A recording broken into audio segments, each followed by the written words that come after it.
Hey guys, how's it going? Today I want to speak about the subject of what exactly makes you you. Everybody has different personalities, right? And everybody has different likes, everybody has different ways of thinking about life. So what defines you exactly? Is it just that you're biologically made in a certain way, or is it the fact that maybe your parents taught you different things at different ages and that impacted you in different ways? For example, if your parents are type of people that were always screaming or that they didn't really listen and stuff like that, you become the same kind of person. And is it biological? Is it inherent in you? Or is it something that you learned?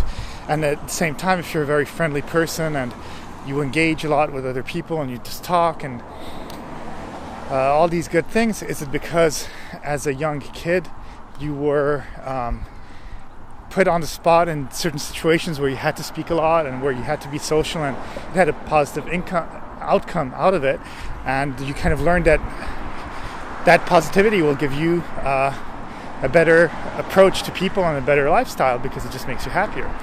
And the thing is also thinking about things about what makes you you is the fact that also within the body we have many cells. We have many different things that basically create who we are and that make us, but yet these cells die, these cells get replaced, so every 7 years pretty much everything that's inside your body, everything that makes you you is pretty much different. It's kind of new. So if those cells have died and they've been replaced, is it still you? Well, technically it kind of is, because the DNA is still there. That coding is just repeated, doubled, copied. And in some ways, with time, it's actually degenerated. That's why people get illnesses. That's why if you have a predominant this or that, sometimes illnesses and bad things can arise later on in life because, well, the genetic code got modified. It got modified in the copy, kind of like a VHS tape. If you copy it, it's not going to be as good quality as the first one. So with time, it tends to degrade. But I don't really want to look at ourselves in that way because we are more than that. Yes, there's a DNA code, but then there's also obviously the experiences. And I also think the way that one's brain works will also define the way that they will go through life. But definitely things that happen at the very beginning of your life, in the very early years, can define exactly who you are. And even though people have more predispositions to alcohol and stuff like that, or drugs and addiction, of course I'm talking about the bad things. Now, the thing is, I think a lot of it happens in the really young age. They've kind of shown, that's why people have so much nostalgia about the things that they had as kids or certain times in their life, is because at that time when the brain is forming, and that's usually right before that, from 0 to 4, that where there's the most development. If you are shown some very specific things or put into a position where you kind of learned something and you liked it at that time, or that kind of made you feel that way, then you tend to go back to it for the rest of your life, because even unconsciously you associate that with a certain feeling, a certain emotion. And I think it continues on in such a way through childhood and then the early teens and stuff like that.